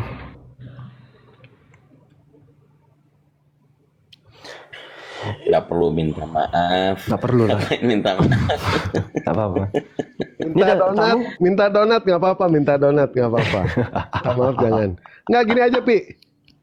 Pak Kris punya Al-Quran nggak di rumah? Nggak ada bang. Pak Kris bisa nggak nanti kalau misalkan saya kirimkan Al-Quran sama sirah nabawiyah mengenai soal baginda Rasulullah SAW? Mau nggak? Gimana bang? Maksudnya nanti saya kirim Al-Quran berikut terjemahannya, nanti dibaca dulu aja terjemahannya. Sekiranya ada yang tidak paham, silakan nanti tanyakan kepada kami. Kan di sini proses belajar, betul tidak? Saya mau. Nah, kalau benar ingin yang namanya belajar, jadi apa sih pelajari dulu yang ada di dalam Al-Quran itu seperti apa. Ya, nanti kalau ada yang tidak paham, silahkan tanyakan kepada kami. Ketika kamu berani meminta sesuatu kepada Tuhan, kamu juga harus siap menjalani semua prosesnya. Di sini kan Pak Kris kan lagi proses, betul tidak? Lagi proses. Ya. Nah, Allah pun mengajarkan proses itu seperti apa, ya kan? Tidak mungkin yang namanya instan. Tidak ada satupun juga gedung dibangun dengan satu rumah. Semua proses. Tidak ada yang namanya sumur bisa dalam bisa keluar air hanya dengan sekali cangkul. Semua proses. Ya, gimana kalau misalkan Dewa kirimkan yang namanya Al-Quran berikut terjemahan ke tempatnya Bang Kris? Mau ke tempat Bang Kris ya, kirain ke sini. Itu kalau mau nanti DM Dewa. Itu kalau di aplikasi ada kah bang? Ada di aplikasi ada. Di aplikasi. Kalau mau bukunya, nggak apa-apa bukunya. Kalau aplikasi Alfi bisa rekomendasikan kalau aplikasi ya, tapi kalau bentuk cetak dari Bang Dewa aja, dari Bang Dewa. Boleh, aplikasi pun boleh. Nanti ke Alpi DM ya. Pak Kris Terlalu pelajari. merepotin bang. Woi, Langsung aja kalau di sini. soal agama biar yang nggak ada lain tahu urusan juga. Bang.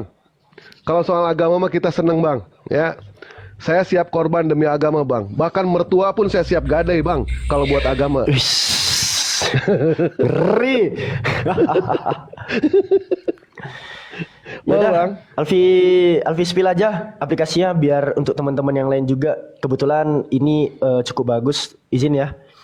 Kalau berbicara soal Sirah Nabawiyah, ini di Play Store ada. Untuk teman-teman yang menggunakan iPhone juga ada di App Store Sirah Nabawiyah yang ditulis oleh Al-Mubarak Furi ya teman-teman ya. Ini cetakan kitab Buna. Ini Sirah Nabawiyah dari Syekh Al-Imam Muhammad Ali Al-Murakon. Ini kata pengantar dari beliau, tapi syirahnya itu ditulis langsung oleh Imam Al-Mubarak Furi teman-teman. Ada sebanyak 629 halaman. Ntar dibaca-baca aja, mulai dari kelahiran Nabi Muhammad hingga beliau wafat. Semuanya ada di sini teman-teman. Ini bicara soal Nabi Muhammad. Nah, kalau Al-Quranul Karim, Apa itu Ya. nama aplikasinya bang? Sirah Nabawiyah. Sirah Nabawiyah. Ini di Play Store ada, di App Store ada. Di screenshot aja bang, biar kita cepet-cepetan aja. Nggak apa-apa bang. Lalu Al-Qurannya, Alfi biasanya menggunakan Al-Quran dan Tafsir Ibnu Katsir. Ini di Play Store ada, di App Store juga ada, insya Allah. Karena Alfi belum cek juga di iPhone-nya. Namun kenapa Alfi menggunakan Al-Quran Tafsir Ibnu Katsir? Pertama nih, Al-Quran ini, kalau kita lihat di dalam, sebentar ya, di dalam Al-Quran ini, kalau teman-teman perhatikan dia ada penjabaran isim fi'il dan seterusnya juga. Ini teman-teman bisa lihat, ini kata per kata Al-Qurannya dijelaskan juga. Dan kalau kita tekan satu kalimah ini, dia akan dijelaskan dia itu bentuknya apa. Kalau zalika ini isim isyarah. Dan kata yang sama akan muncul berapa banyak, dijelaskan di sini. Alkitab di sini ada lam ta'rif dan isim marfu.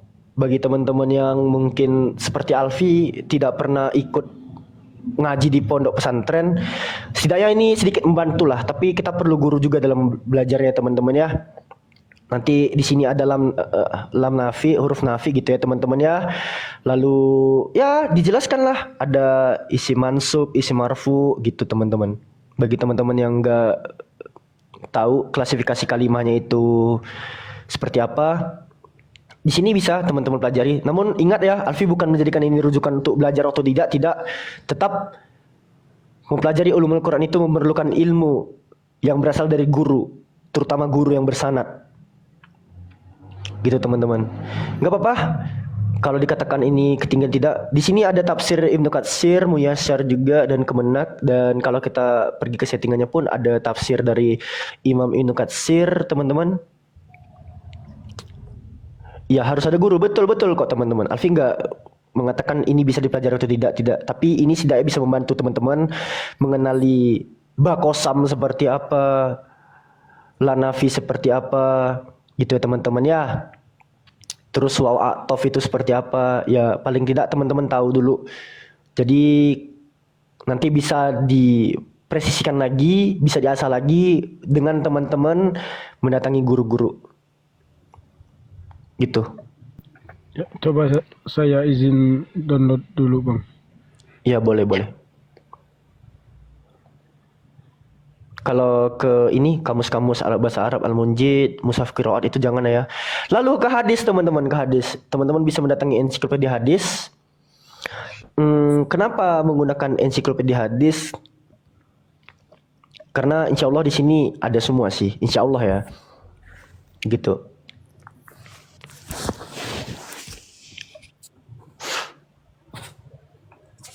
Ya, adakah boba?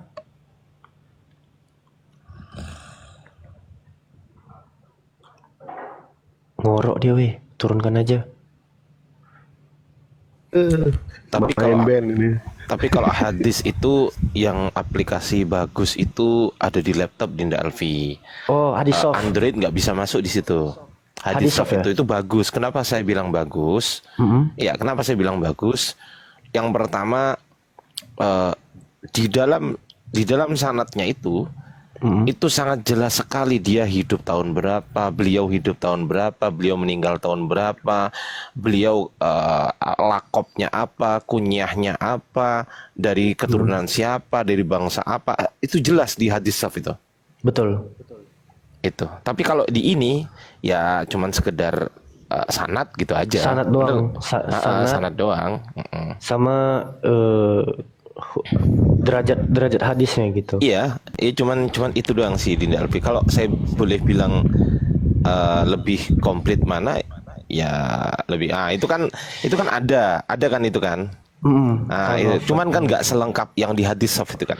Betul hadis soft. Betul hadis soft yang itu. di PC atau di laptop lebih lengkap memang.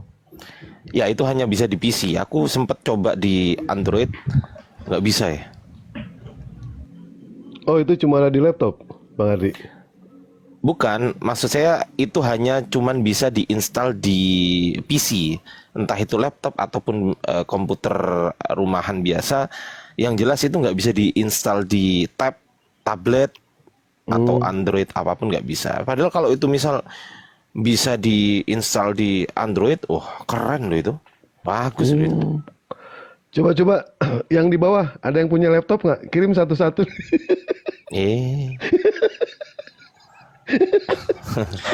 Tapi Alfi pernah pakai hadis soft itu bagus. Jadi untuk teman-teman yang pakai PC, pakai Windows itu ya. Bagus itu. Bisa di-download itu. Tetapi ini bukan hadisnya yang salah ya, cuman yang membawakannya itu. Misal gini, kiamat kan sering bawa itu tuh, pakai itu tuh. Nah, kalau orang-orang nggak terbiasa diskusi dengan kiamat, mereka nggak ngerti trik liciknya kiamat. Pertama, trik liciknya kiamat itu hanya dibaca yang di bold doang tuh, yang ditandain doang tuh yang dibaca. Padahal sebetulnya kalau dibaca di bawahnya tuh nggak kayak seperti yang diframingkan kiamat gitu kan. Ah, PDF juga gitu. PDF itu diwarnain gitu, di stabilo gitu kan, di PDF itu kan. Itu yang dibaca cuman yang itu doang. Tapi sebenarnya kalau kita baca catatan kakinya atau apa, saya sempat sekak kiamat itu saya tanya, kenapa kau nggak baca ini? Sampai dia turun nggak jawab pertanyaan saya. Itu. Jadi kebenaran itu tidak bisa ditutup-tutupin teman-teman. Kalaupun ditutup-tutupin, pasti, ini pasti ya, ada yang membongkar. Pasti itu. Percaya sama saya, jangan sih musyrik. Percaya sama Allah aja. Maksudnya percaya sama omongan saya gitu loh. Kiamat sering juga nih bawa Tirmizi 1375 kan, iya, kalau betul. dia bawa terjemahannya kan barang siapa yang memperkosa hewan maka tidak ada hukuman atasnya. Ini di framing nih. Iya, betul. Woi, di Islam nggak apa-apa perkosa hewan. Bapak kok kepala sekolah. Kan gini ya. Kalau kita cek di matanya kan jelas fala hadda alaih, maka tidak dikenakan hukum had atau hukum hudud atasnya. Karena Tapi Al-Quran memang nggak mengatur. Gini Dinda Alfi, gini Dinda, itu kalau memang dibaca, mohon maaf ya, saya bukan merendahkan siapa-siapa, enggak, cuman saya mengatakan bahwasanya itu kalau dibaca sama orang yang mungkin nggak pernah belajar tentang hadis itu atau dalam tanda kutip orang awam, kena itu. Iya, Kena itu. sering kali Kristen bawa-bawain hadis yang begini, tapi cuma baca terjemahannya doang. Terjemahan itu nggak presisi ya teman-teman ya, Iwan Fisabilillah. Terjemahan itu hanya sebagai alat bantu. Namun ingat ya, kalau dia membawakan hadis itu terjemahannya dari Google, Google tuh nggak pandang sorof gitu loh. Jadi ya diterjemahkan tabrak-tabrak aja gitu. Falah hadailah ini nggak dikenakan hukum hudud atasnya bagi pelaku yang memperkosa hewan gitu. Al-Quran memang nggak memberikan hukum bagi orang yang nggak punya akal. Jangankan itu, sholat aja nggak diberatkan bagi orang yang, mohon maaf nih, nggak punya akal gitu kan ya. Iya, kenapa kok Islam tidak mengatur hukum manusia menyetubuhi hewan? Karena itu termasuk gila gitu. Masuk orang gila. Kalau ada orang memperkaos hewan, itu tergolong orang gila, teman-teman. Makanya kenapa nggak diatur. Tetapi kalau mengatakan soal hukum, Allah Subhanahu wa taala menyatakan bahwasanya taatlah kepada Allah wa ulil amri taatlah kepada Rasul wa ulil amri minkum. Kan gitu. Dan taat kepada pemimpin di antara kalian, ulil amri gitu loh. Nah, ulil amri sekarang siapa ya? Negara kan begitu kan. Nah, mengatasi ini kan ada hukum had di sini kan. Itu hukum had. Nah, kalau nggak diatur hukum had ya hukum takzir kan begitu. Ya mereka nggak mau terima itu nih Dalfi. Yang mau mereka terima itu ya cuman ini gitu aja sih. Simpelnya Al-Quran itu hanya memberikan hukum kepada orang-orang yang berakal, teman-teman. Jadi Allah memerintahkan waqimi sholah gitu, laksanakanlah sholat. Sholat itu hanya diperintahkan bagi orang-orang yang berakal gitu loh. Kan orang aja nggak diberatkan sama hukum fardunnya sholat. Sama seperti hukum seperti ini, hukum had itu hukum yang hukumnya tertuang di nas ya teman-teman ya. Sementara Islam itu memiliki dua hukum. Selain hukum had atau hukum hudud, Islam memiliki juga hukum ta'zir. Ya, betul. Yang dikembalikan kepada Amirul Mukminin di TKP yang sama gitu, teman-teman. Ayas, Bang Ayas.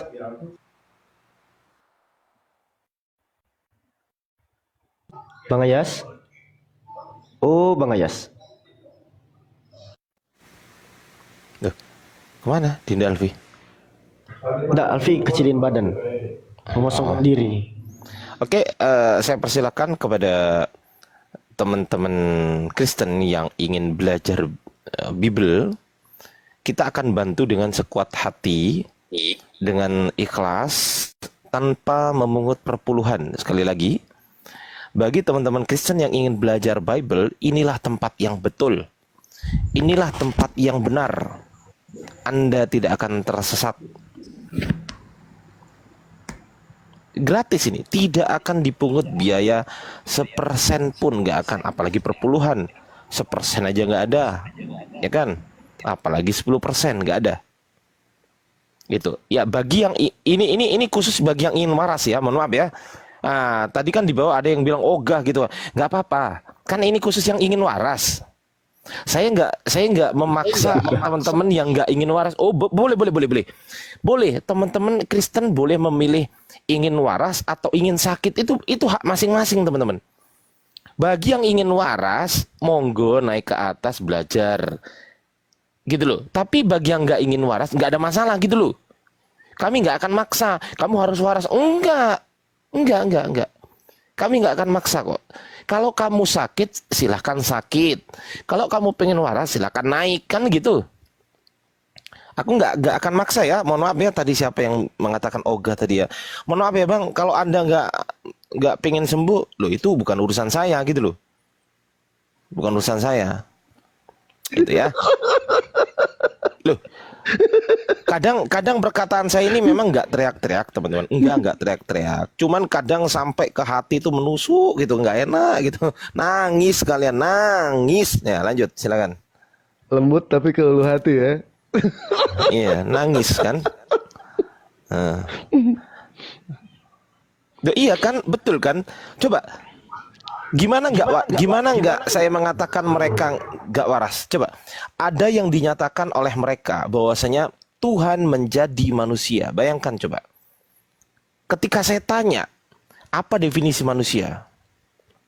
Oh, manusia itu ya makhluk yang berakal budi sesuai dengan KBBI. Oh iya betul itu. Saya tanya lagi, apa definisi makhluk? Makhluk itu ya sesuatu yang ciptaan Tuhan. Oke, betul. Pertanyaan saya, manusia ciptaan Tuhan atau Tuhan? Manusia ya, Ciptaan Tuhan. secara apa dulu? Gitu mereka. Secara apa dulu ini? Saya jawab. Saya nggak tanya secara iman, tapi saya tanya secara akal sehat. Oh ya, kalau secara akal sehat, manusia ciptaan Tuhan dong. Oke, itu kalau secara akal sehat. Saya balik. Kalau secara akal sakit, manusia apa? Ya nggak gitu dong. Nah, mulai gila kan? Mulai gila. Akrobat. Iya kan? Mulai gila kan? Betul nggak? Apa kebalikan akal sehat? Coba saya tanya Bang Dewa sama Alfi. Apa kebalikan akal sehat? Goblok. Akal sakit. Ya akal sakit. Loh, ya akal sakit, betul kan? Secara akal sehat, manusia bukan Tuhan. Secara akal sakit, manusia itu Tuhan. Ini adalah pelajaran paling mudah di tingkat sekolah dasar. Percaya sama saya. Betul nggak? Coba. Betul. Nah, coba kita sapa dulu ya, Bang. Siapa ini namanya? Mas Ali, Mas Nali. Mak, mana dia? Hilang semua. Hilang. Iya. Kalau mereka mengatakan, kalau mereka memisahkan, oh ini nggak bisa di iman kami itu nggak bisa dipahami dengan akal manusia. Baik, saya ikutin. Oke. Apakah iman Anda secara akal sehat? Oh nggak bisa. Oke. Apa kebalikan akal sehat? Sakit. Nah berarti imanmu secara akal sehat. Oh nggak gitu dong. Nah, mulai akrobat lagi. Jadi kalian mau lari kemana-mana, teman-teman ya. Kalian mau lari kemana-mana, kena. Mau belok kiri, kena. Mau belok kanan, kena. Ayo, mau mengatakan Tuhan menjadi manusia, Tuhan kami kuasa, Tuhan kami bisa menjadi manusia, nah, gitu. Oh, berarti bisa jadi apa aja? Iya dong. Bisa nggak Tuhanmu menjadi bukan Tuhan? Apa? Gimana? Bisa nggak Tuhanmu menjadi bukan Tuhan? Oh, ya nggak gitu dong. Nah, mulai akrobat. Mulai. Gitu loh. Jadi, yang ingin sembuh aja, saya persilakan untuk naik gitu loh.